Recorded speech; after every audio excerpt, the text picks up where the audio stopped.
Welcome in everybody to this week's episode of Fighting for Overtime. I'm your host, Coach Tony, and as always, bring you the best guests.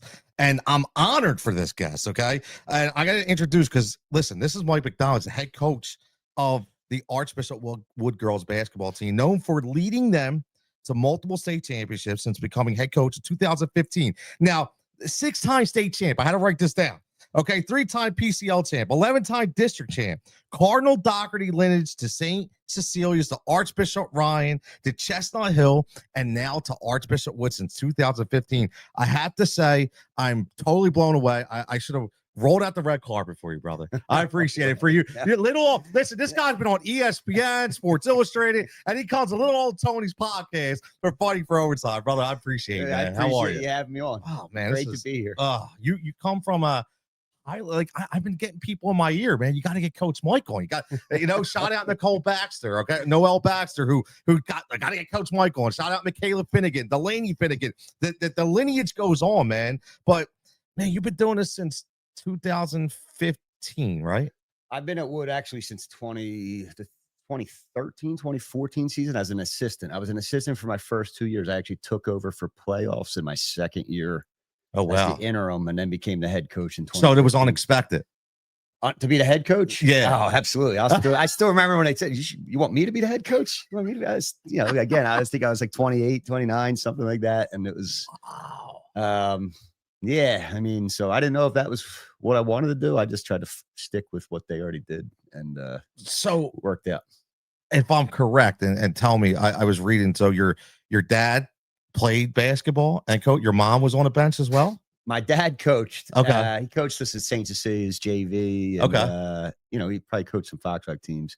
He played at some point, but my mom was the player. Wow, look at that the player. She played at St. Joe's and Bishop Shanahan with Muffet McGraw. If you remember her, she was head coach for a long time. There's a name. Yeah, so they were roommates and players. Like I just found a newspaper clipping when they were moving in the attic, and they both had 25 points in the game in high school.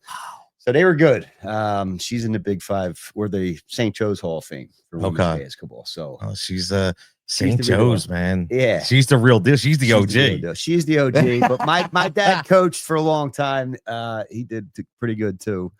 My mom coached at Doherty for about 11, 12 years, something like that. Oh, wow. I didn't know that. See, this is what we learn about, right? Now you said it was unexpected. So when you took over at Wood, what was your vision?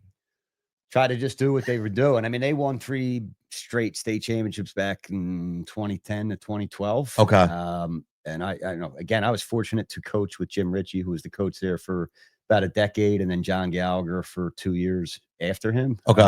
So I learned from, 2 of the guys that built it and were doing a great job, and they taught me a lot. So that was they were probably 2 of the most important seasons that I had as a coach was learning from them first of how to run a high level program. So, but at that time, no, I was more like, don't screw this up.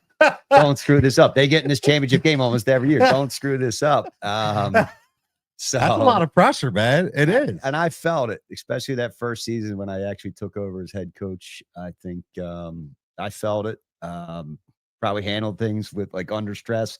I remember just being more relieved at the end of that first season when we won the championship. It was kind of like I needed just a break. It was almost like I didn't breathe for an entire year. We won the championship, and it was like, all right, I can go breathe somewhere. And, finally. Yeah. So, oh man, that was a lot. Listen, the pressure mounts, man. Now, was there a defining moment possibly when you said you realized, you know what, I'm getting past these first couple of years, this could be something special? Yeah, I mean, I thought it was special right away. I thought it was a lot, but after that first championship and then the second one, we actually lost a few kids in between to transfers, and it was kind of like, oh wow, I can't believe it. Felt like it was the best thing that happened. Lost some kids, and then but that next year even more. Some of those kids played with a chip on their shoulder. It wasn't as the talent level. We weren't scoring a ton of points, and they managed to get another state championship back to back the next year. So.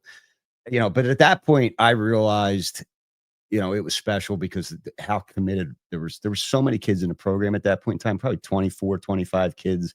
And I would say about 20 of them had a chance to play in college as they were working and competing, and most of them did by the end of it, if they wanted to. Most of them had an opportunity to play in college too. So I knew it was special right away.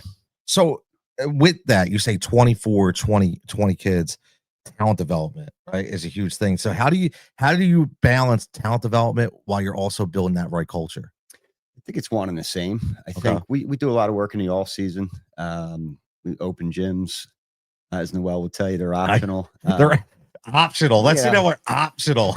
Oh, they are they're optional. But that's what I mean about the culture. If those kids are committed and they want to play in college, or they want to be really good, and or they're surrounded by other people that are really good. So they know if they want to play and they want to be a part of it on the court, you have to show up. You have to compete all the time, because you're with other people that are doing that.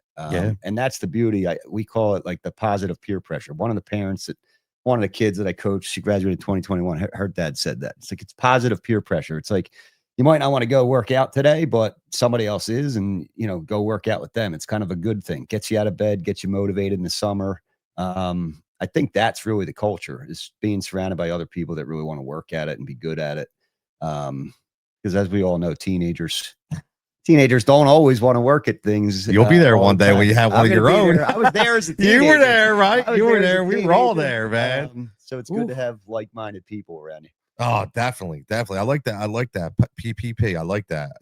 Now, every new year, obviously, you're going to bring in a different group, different personalities. Obviously, you had that championship culture built. How do you maintain that with all these different personalities? Well, you hope that the upperclassmen that grow into those leadership roles, and that's what we've been blessed with. Like, you had Noelle on here; she was one of the best. But we've been blessed with really great upperclassmen that have gone through the process and understand it, and they're really good about helping the younger kids. And the younger kids, they know it before they get there. I think, like, this is just a chance to be really good at something, to possibly play for a championship. And they see the other girls, and that they're now playing with girls that they were watching while they were in 7th and 8th grade, that are now juniors and seniors, that they were probably like in awe of. And now they're like, oh, I have to practice against these kids. Like, I'm competing against these kids, and I think, again, that's part of the positive experience that you see. Yeah, I mean, look, that's one thing. You already have the program in place, so when you're going to Wood, when you want to go to Wood, you know the lineage. It's there. Right. It's not hidden. Right. It's not like you're going and saying, well, I hope we're going to be good. That the expectation is to be good. Now, I know something about you. Say you're a Nike Elite program. Yes. What's that? So we're sponsored by Nike. That's awesome. It's not like we get a discount on the retail stuff. Does anybody? Nah. So yeah, that helps too. I'm sure. It's like, hey, come here. We're sponsored by Nike. I think it's still one of only 200 high schools total in the country that includes boys and girls. Wow. They sent that out a few years ago, so I don't know what the exact number is, but it's somewhere close to that. I think only about 50 of them were girls at the time, so I don't know what that total is now. But it's a limited. That's impressive. It's a limited thing, and again, that started about a year or two before I got to Wood. So to be able to keep that going, and it's been great. Nike's been really great to us, and it's relationships. They're great people. They really empower the girls, so it's been a lot of fun working with them too. But all that is we win a lot, and they appreciate it, and that's why you see us. You'll never see me in any other brand other than Nike.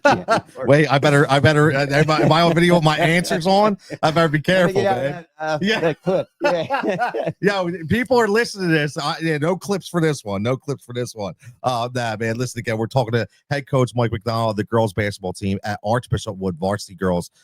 Numerous championships that we got into earlier. Now, speaking of championships, when you strive to be a champion and you already have that culture, that word burnout is synonymous. We hear about it all the time. Youth sports burnout, coaches get burnout, parents get burnout. I want to focus on you for a minute, because you are a father, you're a husband, and it's a big commitment. Have you ever had your battle, or even said, I need to slow down, or I might be burnt out myself? Every year. So it's every year. I was just talking about this at our golf outing with some of the parents. I said, I wanted to quit after my first season, and actually my mom was an administrator. She goes, you can't quit. It's your first year. They just hired you. You can't quit. But that's what, at the end of every season, it's a long season, especially if you make it to the state championship game. It's a long year, and again, it is a commitment. So afterwards, you just like, I don't think I can get back in that gym right now. But you get back in, and then the next thing you know, you get rolling, and fall comes, and then you get excited about the fall, and then you're excited about the season. So, but yeah, every year I kind of look at it like, can I keep doing this? But now with my daughter, there's different challenges, and you start to feel like, Oh yeah. you're not home with her at times, but Oh yeah, no. Listen, and I would give it a quick shout out to your wife, because I know you wouldn't be able to do that with her support, because you're probably never home, driving her nuts, right? So I already know. So shout out to Mrs. McDonald for dealing with that. All right, Saint Julia, we call her Saint Julia. I should have thanked her first. That should have been the first thing out of my mouth. I took care of you, man. That's all about. When I get home. Yeah, you can't do it without a supportive wife.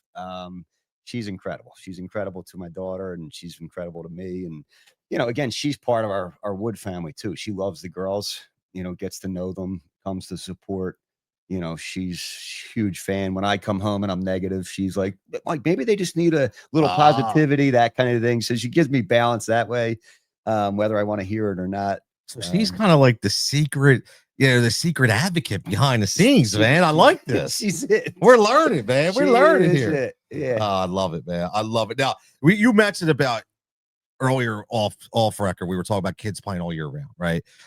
So with that, how do you keep these players fresh and still with that kind of like that burnout, image in your mind? Like, how do we continue to keep them fresh, energetic, and on a level path? Yeah, we actually do. For as much as we do less than we used to from when I started.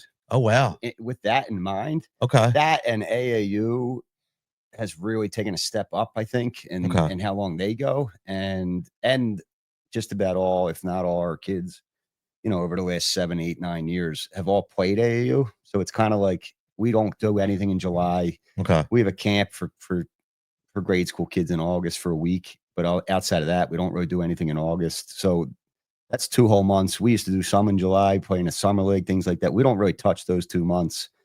And June, there's a live period, but we go twice a week in June, May and June. Okay.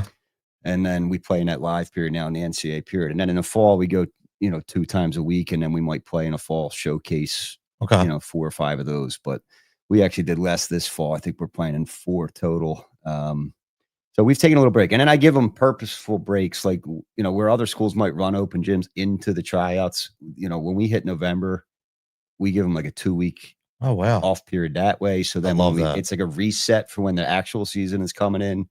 But it's always on my mind. There's practices, like you can almost feel it with the team. I was just going to ask you that. Okay. And you go into practice, you know what, guys, you want to just go get some lunch instead? And I think they appreciate it. I've heard a lot of feedback on that. Like, I love when he Chipotle. just takes the lunch.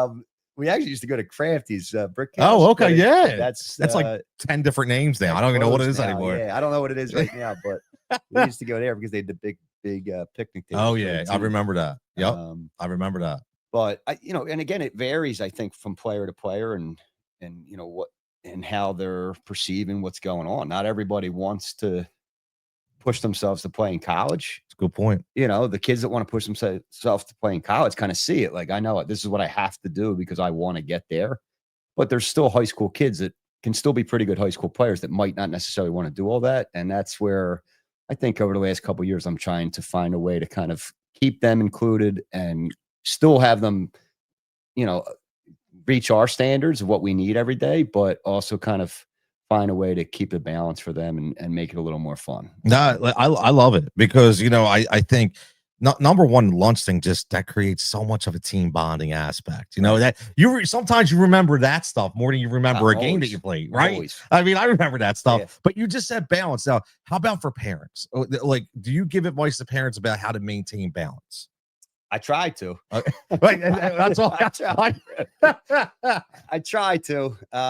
I try to communicate some things, generally speaking, if it gets to a certain point, I have had conversations like, I don't think this is helping, sort of thing. But it's tough. They're tough conversations depending on how it's going. But never easy. It's never easy. I do think I try to get a feel for the player. If the parent's really hard on them, it's hard to be hard on that player at practice a lot because that they're already getting it all the time when they go home and they get in the car and to be fair, I think that takes away from my ability to coach them to where I need to coach them still, I think you have to find that balance for me to kind of say, this kid's already getting it really hard. They need positive they need a little reinforcement. positive reinforcement right now, because of how hard they're getting it all the time. Especially now with in the world of scholarships, there's a lot of parents I think are focused on that. And Yes. it adds stress. It adds unnecessary stress to the player, I think. And that's my job to kind of feel that out and find a different approach. But Nah, listen, I commend you for even saying that, because some coaches won't even talk about that, because it is, and some of it's indirect. I never even just, it's one thing when I started this podcast was some of the stuff is an indirect feel that you can't control, right? As a parent, you feel the outside noise, you feel that pressure. Like, if these two are over here talking about it, you're going, oh my God, like, am I missing this? And now all of a sudden you start stressing out, Right. So that does happen. Now, every program faces adversity, right? And that can come in all kinds, whether it's injuries, losses, off the court challenges. How do you teach your players to respond? Just keep showing up and sticking to routine. I think just circling all the way back to when I took over my second year as an assistant, I remember it was like, what do you do? Well, we're just going to keep showing up and doing what we were doing before. It worked for so long. We're going to keep doing what we're doing before. The biggest form of adversity that I can remember, speaking of the Well Baxter, is that COVID year returning. Yes. That was probably the most heartfelt I felt for players more than anything else. It was like at any point in time, these seniors, their season could be shut down right now. And I mean, the post year, we already had seniors have their season shut down in 2020, but that next year coming back, they're wearing masks while playing. Like, they're like pulling down masks, not able to breathe. They're trying to get through the season where, like, if you play a team that is contacted by COVID, you could possibly have your game shut down the next day. So the stress for them of wanting to get through that season, you could feel it all year round. That was one of the most special seasons of my life. Not because we were able to winning this championship that year was incredible because you saw what they were going through, but just getting through the season and seeing them, it was special. And again, that was a pretty great group of seniors, and that team was pretty great. But to power through and with the angst of not knowing if this is going to end any day and how much they care. That was rough. Last year. It was rough. So I felt rough. I really felt for the kids that year. But that was that was tough. That was a tough one to get through. And I was really, I remember really happy. I was coach at that time, and it was just, even from an outdoor perspective, I remember, like, with the sideline rules and everybody had to switch, like, it was just absolutely bananas. And it was so hard for the kids. It was like, how do we just get these kids to continue to have fun, because they were miserable. They couldn't play the way they wanted to play. It was a really, really tough year. Now, when your players graduate, okay, we're going to fast forward a little bit, because one thing I've learned about you is you aspire to create the entire athlete as a whole, right? So when they graduate, what do you hope they take with them beyond the game, beyond the championship, beyond the wins, beyond the game? What do you hope they take with them? Just the accountability is probably the most important thing. Like, you have to show up on time to things. You have to be there. You have the best ability is availability. I love that. That's going to be there for your job. It's going to be there for your family. And I think what you can accomplish when you get together with like-minded people and you put a lot of work in it, and then if you can find your purpose for that in life, you're going to do great things. If you can put that work ethic and teamwork into your family, your family's going to do well. You're going to bond, you're going to come together. So that's the most important thing, is they're taking those things and they're realizing how they can apply to life. And we try to talk about that from time to time, especially at the end of the year. We've talked about how, like, win the championship, lose the championship, it's typically the same process along the way. You just didn't make a basket here, or you turned it over here, which is really doesn't matter. In 5 years, that's not going to matter anyway. But right. If you realize that process that you got to those points, that's the teamwork, that's the work ethic, that's the commitment, and then you just have to find what you're willing to put that work into when you graduate. Listen, I love it. I'm going to be honest with you, man. Like, I've had conversations with a lot of coaches, and your accolades speak for themselves. And I know you're a modest guy. It's not you're on here going championship after championship after championship, right? But you're so grounded. Like, I'm listening to your, like, everything. It's not about, like, I've never heard you say me. Like everything what you're saying is about the player and their development, not just as a player, but as a human being. Right. That's rare. I'm not saying that, but literally that's rare. I can see why that people gravitate towards your program. Well, thank you. No, I'm serious. I don't know what else to say. Yeah. I mean, it's important. I was raised by grounded people, raised by people to kind of, you better get over your, you got to get over it. Life doesn't revolve around you, which I think, a lot of society could, we know all about that. We could need to hear that a little bit more, but, that's the way I was raised. And then I made a lot of stupid decisions when I was young, which is kind of, haven't we all? One of the, obviously I love basketball and right. my mom coached, my parents coached. So that was part of why I was around the game all the time and got into coaching. But there was a part that was like, if I can help one kid not make the stupid decisions that I made around the time I was 17, 18, 19, and it, gets them to a better future, then how cool is that I could be a part of that? So that's great, man. I love it. Now you've been since head coach since 2015.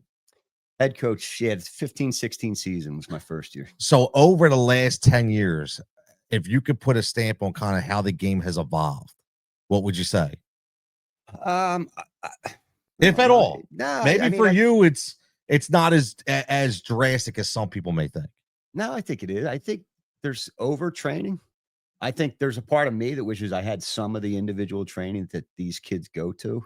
I didn't focus on it. Part of that is I also played soccer, and maybe the other kids on my team were doing some. While you were playing soccer, well, I was playing soccer during those months, but just some of the footwork things, little things like that. But I think there's so much time spent with no defense and things like that. There's a little bit of a feel lost with some of the kids. Not all of them; they're still kids, but I felt like 10 years ago, there was more kids in the gym that kind of had a feel of how to play, played off instincts. Okay. I can't really pinpoint one thing or the other. I think the training is important. And again, like I said, I wish I had some of it, but I think to a certain extent, they're spending so much time doing moves on a cone that they may never do in a game. I think it's finding what you're going to be able to do, especially once you get to high school. I think when you're younger, maybe you can work on some things and maybe that's the way you start to grow and you learn how to move in a certain way. And then when you get to high school, but once you're in high school, I think you can especially girls, because they typically are done growing by the time they get there. It's like, you're going to be able to do certain things or you're not. And you need to focus on which things you're going to be able to do in games at that point and master them. But I don't know. Other than that, game still feels pretty similar. Unfortunately, I think you're seeing the numbers across the country for girls, especially, are down. Really? There's a lot of, I think the popularity with the professional sport is growing, but the numbers are see, I would have not thought that. Yeah. There's high school teams across the country struggling to have form JV teams, but you can research, there's people researching it and you can find the numbers. They're going down. And I think one, specialized, that's every sport, they're becoming specialized. But two, I think the cost of the club and club basketball is another thing. It's a tough sport to play if you're not focused in on it because it's such a skilled sport. And there's only 5 kids on the court. So true. You can stand out. If you're not as good as other kids, it's easy to stand out in a negative way. So that could be another thing. I don't know. I'm not the expert. I don't spend a ton of time studying it, but I've been involved in it enough to. So my hope is the numbers of participation start to go up and not just the popularity of. Yeah, I would have thought that it would have been one with the same. You would have thought like WNBA's thriving and everybody, you would think more and more want to come out, Yeah. That's amazing. I didn't know that. I think the level's going up, but participation. So do you think, would you say over the last few years, like players that come to you, even as a freshman, are more farther along in their development than they were, say, 5 years ago? Or are you kind of about the same? About the same. Okay. About the same. We just don't have 25 kids anymore that are at that level. Right. Which is fine, but it's that's the only difference. But no, they're about the same. I think that we're very fortunate that typically we get some kids that like, I'm pretty good now and I want to go somewhere where I'm going to keep getting better. So we're very fortunate in that aspect that I get to coach a lot of kids that are kind of on their way of being really good. That's got to be a great feeling, man. It's got to be a great feeling. Like I've been to the gym. You go in there, you just see whenever you walk in somewhere, see the banners hanging up. It's like you got to feel a certain way, man. You got to feel, you know what I mean? Like that's if you're in Philadelphia. We're not used to all these banners, you know what I'm saying? So we've had a few in my lifetime that we had, you know, but like we're living through you, Coach Mike. Okay, we're living through your championships, brother. How's that? I want to do a little fast break fun with you here, man. The little 3-question thing, and I'll put you on the spot. What's your favorite pregame quote? The one I use the most is probably to just play for the person next to you. And, that's basically, and I kind of elaborate while I'm talking to them, but it's basically just to remind them that if they focus on making the person next to them better as a team, you're more likely to play better. That time you're driving and a kid helps and you kick it to them, that person the next time is going to kick it to you. You focus on that and everybody's playing good basketball. One game, you might end up with more shots. Next game, you might end up with more shots. But there's not going to be that, well, now I'm going to drive into 2 people because you didn't pass it to me. And it relieves a little pressure on you thinking you have to go out there and I have to do so much. Just make the person next to you better and things will work out. It's really a simple logic. Very simple. Very simple, but we say it all the time. Yeah, I'm sure. Sometimes simple isn't really simple. It's simple to us. Okay. It's simple to one thing every young athlete should stop doing. I kind of mentioned the overtraining. I don't think they should stop training, but I think they should focus, find more game-like things that they should be working on, starting with shot making. Yeah, but it sounds silly, but be able to make wide open shots first and foremost. Master that, and then add pull-ups, 1 to 2 dribble pull-ups, 1 to 2 dribble drives, and stop with all the other stuff in between until you can master those things. Because at the highest level, if that's what you're trying to get to, that's where the game is played. You need to be efficient. I like it. Now, what about on the other end? One thing every coach should start doing. Oh, that's there. I put you on the spot a little bit here, man. I don't know. Every coach is different, right? You know, and I'm different than every coach. So for me, I just always, remember your why you're doing it. I think that's important. I like it. Now this will be fun because I got to ask you. You see in the background, this might not be on a promo clip that I throw, but you see the jerseys hanging. So, are you a Michael or are you a LeBron guy? It's Michael. Oh, it's not even close. I'm a fan. I don't dislike LeBron, but it's Michael all day. All day. I don't even think it's. I don't even think that's a close question. I say I don't. So when you hear the girls talk, right? You hear the kids of today talk. All right, you hear more like LeBron talk, or because I feel like it's kind of shifting a little bit to Michael. Well, back to Michael. Yeah. I do. I can feel the shift. It's almost like LeBron stayed too long now. That's what I think what's happening. Yeah, maybe. That's what I think what's happening. Maybe. I think LeBron's incredible. I think. Me too. I think you put other guys around him and he makes them better for sure. He elevates everybody because of the way he plays and his IQ. But game on a line, I just think he was dominant. Michael Jordan was dominant, and that's what I always say. It's like I know over time. Is he 40 now? LeBron? Yeah, he's about my age, right? 41. He was something like that. And I feel like he's going to play for like another 2 years. Right? It's crazy. It's like. I mean, look, God bless him. I wish he looks better than I did when I was 20. You know what I mean? So, that's without a doubt. Yeah, wow. He's incredible. I don't mean it, but no, I'm with you. It was Michael Jordan was also like big time in my childhood of wanting to play basketball. I thought I was going to someday. We all want to be like Mike from the foul line and dunk, and I had a remember the Jordan Jammers? Sure. I had a Jordan Jammer. Now, I just show my age, right? So I grew up in Wisconsin, so we had an alleyway. Yeah, people in the suburbs, we had an alleyway, and we had 2 Jordan Jammers. We were running full court Jordan Jammer games. We were doing Wheaties, dunks, and everything, man. Like we all wanted to be like Mike. Yeah, I don't see people going, I want to be like LeBron. I'm just throwing it out there. I don't see that. No, not from that aspect. Right, not from that aspect, but no. Right. All kidding aside, the guy does an unbelievable job in his community. He does an unbelievable job for kids. So I'll never take that away. I always say that I'll never take anything away from LeBron the person. I'm just not a LeBron fan of the player because I'm a Mike guy. I feel like I'm a traitor if I do. I'm just Michael Jordan. Any argument you want to argue that anytime you want, but I'm Michael Jordan. And that's it. I'm just Mike, man. I'm just Mike. Now, today's basketball thing, man. I got to ask you. Well, like you look at the Philadelphia 76ers and you look at the way they're built and you look at Joel Embiid, man. Like, can you foresee a path to where we say this guy can still carry a team to a championship?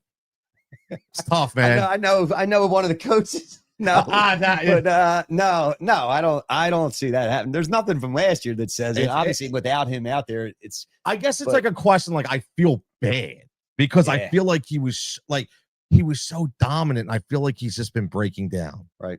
You know? Yeah. I mean, I'm obviously a team guy. Yeah. You know, and I just feel like, and the NBA's a little different. They're like, they attack the mismatch. But I just think there's like the way the Warriors were, they had incredible players when they went on a stretch. The same thing with the Spurs when in that run of championships. They had incredible players, but they just moved the basketball. Yes. Everybody's in rhythm. So now at any point in time, the next player's in rhythm hitting a shot. And I just think that's what makes a championship team. So I agree. I don't see that with these Sixers teams. I agree. I agree. The Harden thing was a little strange. This is strange. I think they were just trying so hard because I think they saw we only have Father Time is undefeated, right? So we just big man with that ability eventually, like, I don't know how long it's going to last. Right. But you bring out that Spurs team, man. Everybody can hit shots. Ginobili, Tony Parker, everybody was hitting shots. Didn't matter. Right. And you go way back to the Sean Elliott days and the Big Shot Bob days, right? So, I'm with you. Where can people follow the program or catch a game this season, Coach Mike? You can catch us at Wood. We play 6 home games this season, but not until January. Okay. We go to Florida, Virginia 2 times in December. Ooh. And we go to Brooklyn in January. A couple spots like that, but come January, we'll play PCL games in the area and at home, so it should be pretty competitive this year. A lot of the usuals are at the top of the league, and we'll be competing for a championship again. And then always follow us on Instagram, Wood Girls B-Ball on Instagram, on Facebook, Twitter or X, whatever it's called now. I don't know what it's called anymore, man. Yeah, we're on there. So I don't know what it's called anymore. Follow us there. I mean, we post a lot of stuff to try to promote the program and the girls. So, and it'll all be in the description for anybody listening to this podcast. All you do is click on, it'll be a clickable link. You can go right to all their socials, and you have a website as well, right? woodgirlsbasketball.com. Yep. So that'll be on there as well. Now, if you could give, as we close out, one message to young coaches out there trying to build something special, what would it be? Just be all in. Just be passionate about it. If you don't love it, I wouldn't do it at all, because it'll get to you. You have to love it, and I think make sure you have a great supporting cast to ask people questions. Maybe find coaches that you might feel are a little bit smarter than you around you, especially in your starting days. I was very fortunate to have some really good assistants, and as I mentioned, my 2 predecessors. So if you're looking to do something big, make sure you have people that know what they're doing, and don't be afraid of having smarter people around you, but be all in, be passionate about it. And most important thing is just love the kids most. Love them most. Love them most. Be all in. On that note, man, I really appreciate it. Hopefully we can get you back on when you win the next championship this year. How's that? Right? We're going to win the next championship. We're going to be right here, man. Exclusive right here. But as always, Coach Mike, I really appreciate it. Appreciate you. Thanks for having me. Man, I can't wait to play this back. I hope everybody continue to follow, like, subscribe. Make sure you follow the Wood Girls basketball program. I know I'm going to go to a couple games this year. It's not far from me. I've been there for some amazing games because I got to watch my girl Michaela play too. So with that note, signing out, everybody. Again, remember, it's about memories of moments. Stay safe and stay healthy, and we'll catch you back here next time.